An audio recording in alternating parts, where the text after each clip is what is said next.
Good morning to all of you. Lucky Singh again. Welcome to all of you in our family notable class by Lucky Singh.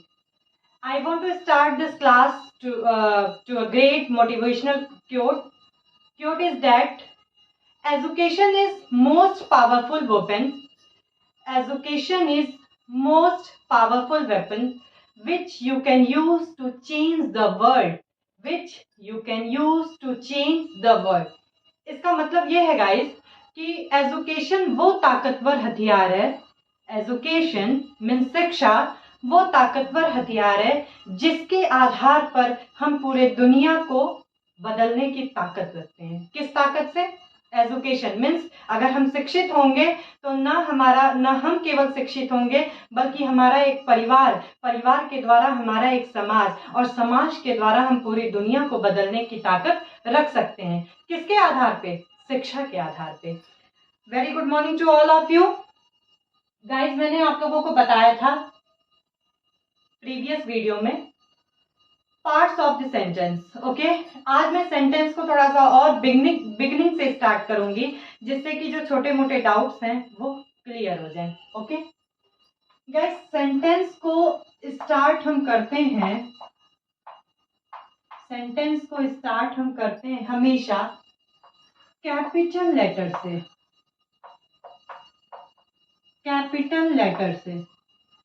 Okay, clear है guys? Sentence को हम हमेशा start करते हैं एक capital letter से and sentence ends with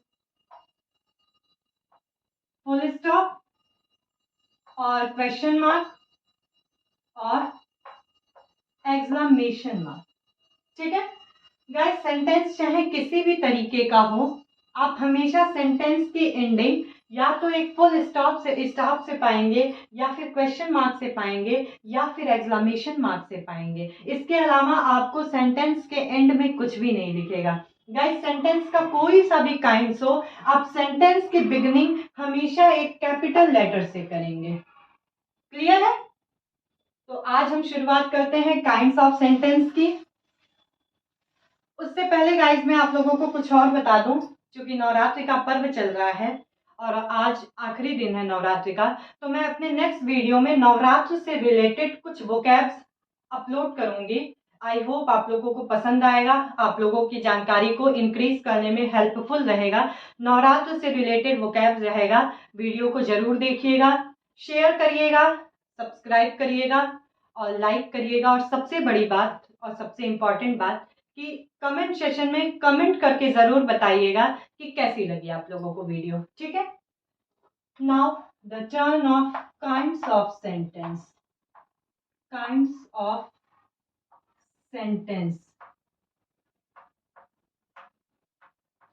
इस previous video में guys I was discuss about which parts of sentence.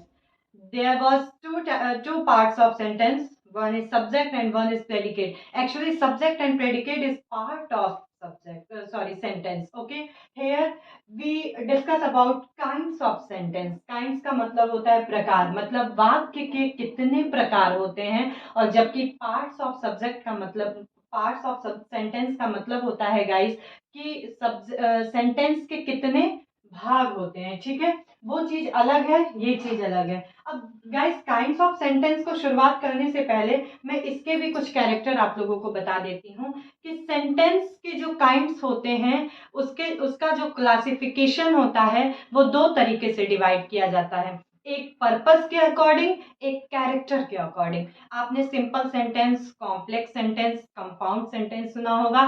That is cause of character, and this is cause of purpose. Okay, it is cause of purpose. ये purpose के according किया जाता है guys.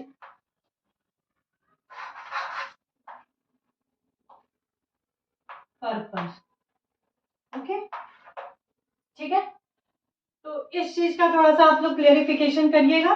और जो simple sentence है, complex sentence है, compound sentence है, वो अपने नेक्स्ट वीडियो में मीन्स आगे जब वो टॉपिक आएगा तो वो भी मैं पूरा ब्रीफ में पढ़ाऊंगी। फिलहाल हम इस पे फोकस करते हैं। There are four types of, there are four kinds of, और there are four types of sentence which first is assertive. First is assertive. Clear है? Second is interrogative. Interrogative. Interrogative. And third is imperative. Imperative. And fourth and last is exclamatory. Exclamatory. Clear है guys? There are four types of sentence. First is assertive, second is interrogative, third is imperative, and fourth is exclamatory. Okay? अब मैं एक एक को brief में पढ़ाऊंगी। और दूसरी बात ये है गाइस, वीडियो के अंत तक जरूर बने रहिएगा, क्योंकि kinds of sentence is most important part of grammar and it is base of tense. That's why it's very helpful to increase your knowledge about tense or about grammar. Okay guys, मैंने आप लोगों को बताया कि there are four types of sentence. One is assertive and one is interrogative, one is imperative, and one means last is exclamatory. Okay, अब guys सबसे पहले मैं बताती हूँ आपको assertive के बारे में. What is assertive? How we can define assertive? Assertive means होता है गाइस कथन सूचक वाक्य. कथन सूचक वाक्य. कथन सूचक वाक्य. क्योंकि गाइस नाम से ही पता चल रहा है कि वो कथन जिससे सूचना का निर्देश मिले या सूचना किसी इंफॉर्मेशन का पता चले, that is called assertive sentence. Means इसमें क्या होता है, मेक अ स्टेटमेंट. सबसे ज्यादा इंपॉर्टेंट, बस इसी पे फोकस करने की जरूरत है. Make a statement is called statement is called assertive sentence. Okay, मतलब जो एक कथन का निर्माण करे, जो एक कथन के बारे में बताए, उसे ही हम क्या कहते हैं, असर्टिव सेंटेंस कहते हैं. If we can define it in very easy language, that sentence which makes a statement or gives us information is called or is known as assertive sentence. Okay, now the turn of kinds of assertive. Assertive has two kinds. Okay, one is positive and second is negative. Means assertive के two kinds होते हैं. एक होता है positive और एक होता है negative. एक होता है positive and second होता है negative. क्लियर है? अब अगर गाइज आप लोगों को पॉजिटिव का डेफिनेशन बताने को कहा जाए या निगेटिव का डेफिनेशन, बात से क्लियर है. पॉजिटिव का मतलब होता है सकारात्मक वाक्य और निगेटिव का मतलब होता है नकारात्मक वाक्य. जब से कोविड चला तब से पॉजिटिव वर्ड का मीन्स भी निगेटिव हो गया, इसलिए सकारात्मक वाक्य कहना ज्यादा सही है. पॉजिटिव को एक चीज और कहते हैं guys, that is called affirmative.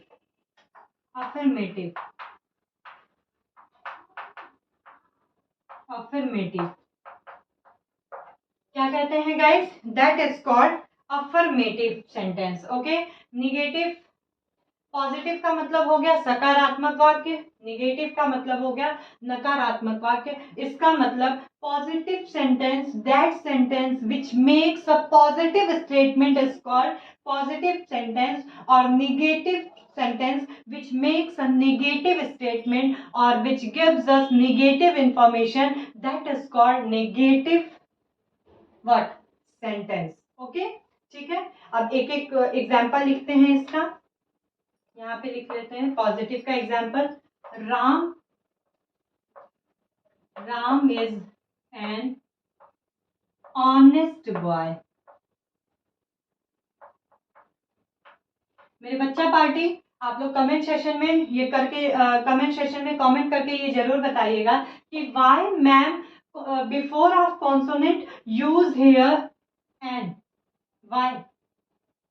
Ram, मैंने लिखा Ram is an honest boy, क्यों मैम ने ऑनेस्ट से पहले एन लिखा है, जबकि यहाँ पे स्टार्टिंग तो कॉन्सोनेंट से हो रही है। कमेंट सेशन में करके जरूर बताइएगा। इसलिए ये बताने के लिए कह रही हूँ क्योंकि सबसे पहले वीडियो में, मीन्स फर्स्ट वीडियो में I was explaining about articles. Okay, now आ जाते हैं निगेटिव में। Ram is not an honest boy, not an honest boy.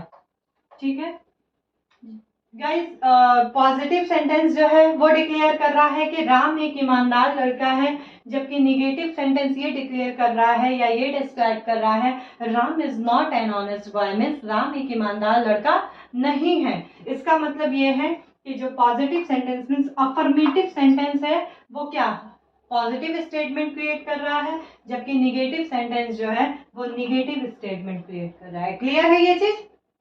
Then I think you should take a screenshot for definition, but definition is not important, but focus on this statement, means make a statement। जो assertive होता है वो क्या बनाता है, एक कथन बनाता है या एक सूचना देता है, वही हम उसे ही हम क्या कहते हैं, assertive sentence कहते हैं। Now the turn of second is interrogative। What is it? Interrogative, interrogative, interrogative।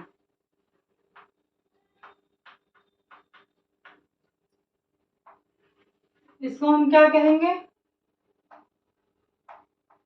प्रश्नवाचक, प्रश्नवाचक वाक्य।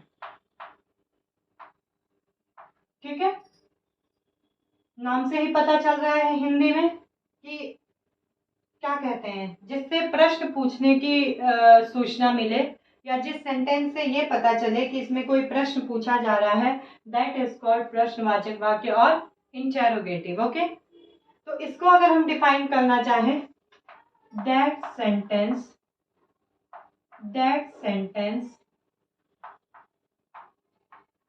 in which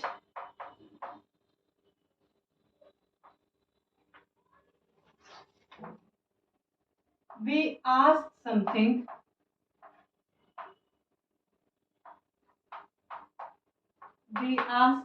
मतलब कुछ पूछा जाए, that is called या is called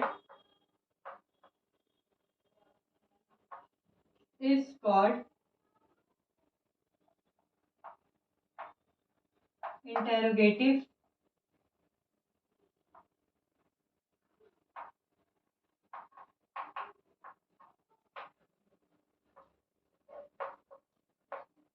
interrogative sentence। Okay, ठीक है। It has also two types of interrogative। One is WH and second is WS type and second is yes or no। Clear है guys?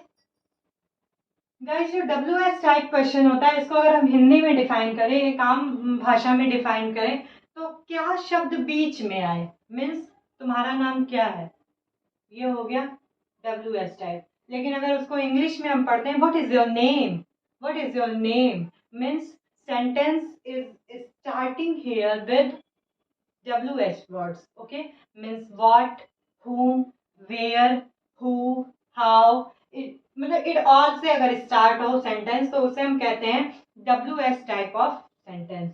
And yes और no का मतलब ये है कि वो क्वेश्चन जिसका जवाब केवल यस और नो में दिया जा सके, means is your name lucky Singh, is your name Ranjan, is your name Aditya. तो क्या तुम्हारा नाम आदित्य है, क्या तुम्हारा नाम लकी सिंह है, यस या नो में अगर मेरे से कोई पूछेगा yes my name is lucky Singh, yes, तो क्या हुआ, ये हाँ या ना में उसका जवाब दिया जा रहा है, दैट इज कॉल्ड यस और no type of question. Okay, now I write here example, what is your name. Guys interrogative में लास्ट में आपको क्वेश्चन मार्क देखने को जरूर मिलेगा, और अगर 10th बोर्ड की मैं बात करूं तो वहां पे एक एज अ मैथमेटिक्स चेक किया जाता है। अगर आप इंटेरोगेटिव के बाद क्वेश्चन मार्क नहीं लगाते हैं तो वहां पे आपके नंबर कटने के चांसेस रहते हैं। Second is your name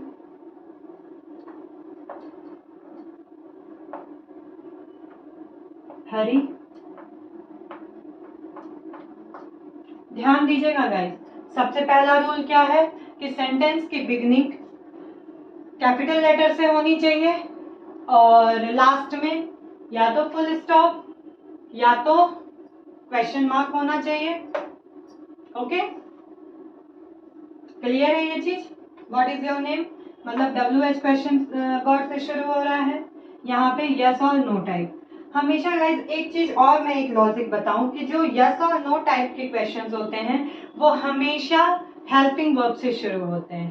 clear है, वो हमेशा हेल्पिंग वर्ब से शुरू होते हैं। और अगर आप लोगों को WH और यस और नो टाइप में अगर कंफ्यूजन हो रहा है तो आप एक और लैंग्वेज बढ़ा सकते हैं इसमें, मीन्स यस और no means is your name Hari. अब आप देख रहे होंगे कि अगर इसको क्वेश्चन टाइप बनाना है तो ठीक हेल्पिंग वर्ब से पहले व्हाट लग गया है, तो कह सकते हैं कि अगर हेल्पिंग वर्ब से शुरू होगा sentence that is called yes और नो टाइप क्वेश्चन, और अगर WH से शुरू होता है मीन्स क्वेश्चन वर्ड से शुरू होता है that is called question word type of question या WH type of question. Clear है, इंटेरोगेटिव आई थिंक आप लोगों को समझ में आ गया होगा।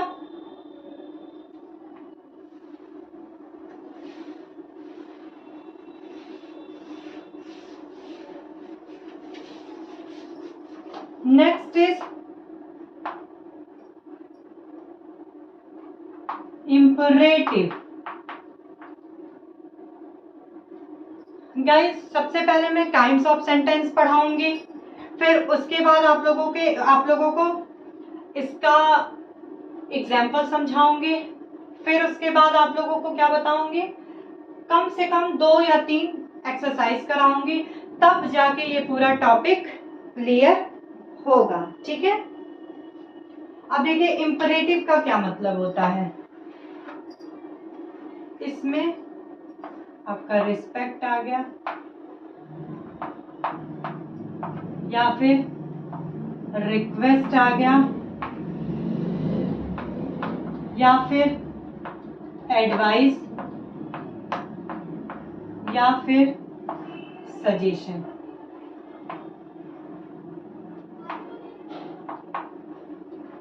ठीक है, आप लोगों का रिस्पेक्ट आ गया, इसमें रिक्वेस्ट आ गया, एडवाइस आ गया या फिर सजेशन आ गया या फिर order.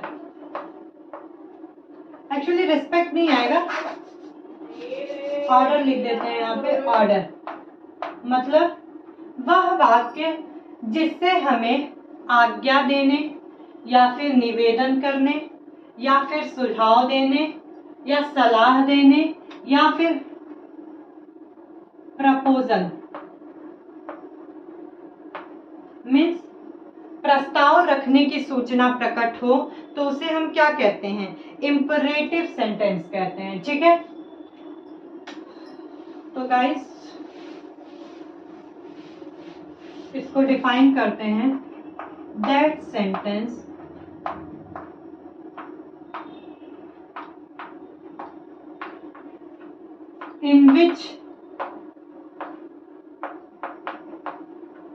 in which request,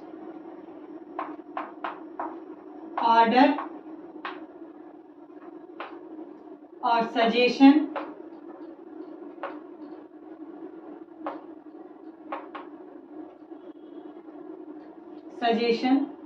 or advice or proposal means प्रस्ताव। That sentence in which request, order, suggestion, advice or proposal describe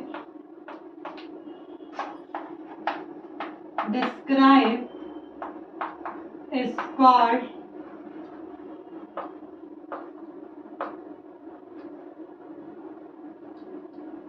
imperative sentence।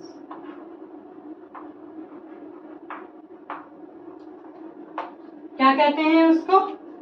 Imperative sentence कहते हैं। ठीक है, मतलब उन सेंटेंस में जिसमें रिक्वेस्ट, ऑर्डर, सजेशन या एडवाइस या फिर प्रपोजल को डिस्क्राइब किया जाए उसे हम क्या कहते हैं? इंपरेटिव सेंटेंस कहते हैं। इंपरेटिव को और क्या हिंदी में हम कह सकते हैं? आज्ञा सूचक वाक्य। आज्ञा सूचक वाक्य। ठीक है, क्लियर है ये चीज? इसका एग्जाम्पल देखते हैं। एक चीज और गाइस, इसमें जो यू होता है वो छिपा रहता है। सब्जेक्ट जो इसमें होता है, सबसे पहली बात कि सब्जेक्ट इसमें हमेशा सेकंड सब्जेक्ट ही आता है, दैट इज कॉल्ड यू। ठीक है, सेकंड प्रोनाउन उसे कह सकते हैं, सेकंड पर्सनल प्रोनाउन कह सकते हैं। यू आता है और यू हमेशा छिपा रहता है। जो इसमें सब्जेक्ट रहता है उसे डिस्क्राइब नहीं किया जाता है, वो हमेशा छिपा रहता है। ठीक है, एग्जाम्पल देखते हैं।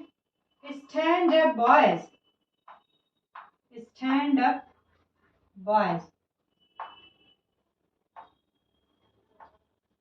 मीन्स बच्चों या लड़कों खड़े हो जाओ।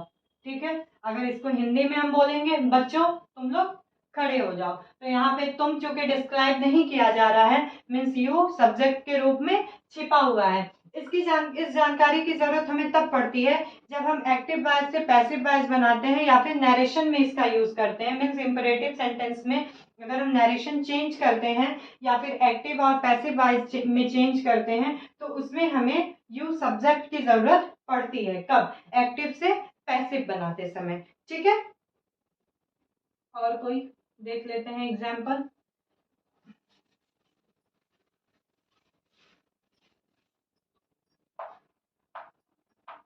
ओपन द डोर मतलब दरवाजा खोलो, या फिर क्या कह सकते हैं, तुम दरवाजा खोलो, लेकिन यहाँ पे तुम डिस्क्राइब नहीं किया जा रहा है। गिव मी फूड रिक्वेस्ट किया जा रहा है, मुझे खाना दो। ठीक है, तो गाइस आई थिंक आप लोगों का ये सारा कॉन्सेप्ट क्लियर हो गया होगा। क्योंकि वीडियो बहुत लंबी हो रही है इस वजह से एक्सक्लेमेटरी मैं कल डिस्क्राइब करूंगी, लेकिन थोड़ा सा आज मैं बता दे रही हूँ। एक्सक्लेमेटरी में जो होते हैं वो एक्सक्लेमेशन उसमें यूज होता है, मीन्स उसमें भाव यूज होता है, आश्चर्य का भाव यूज होता है, दुख का भाव यूज होता है, खुशी का भाव यूज होता है। That is called exclamatory sentence. Okay, ठीक है, तो आज के लिए बस वीडियो में इतना ही।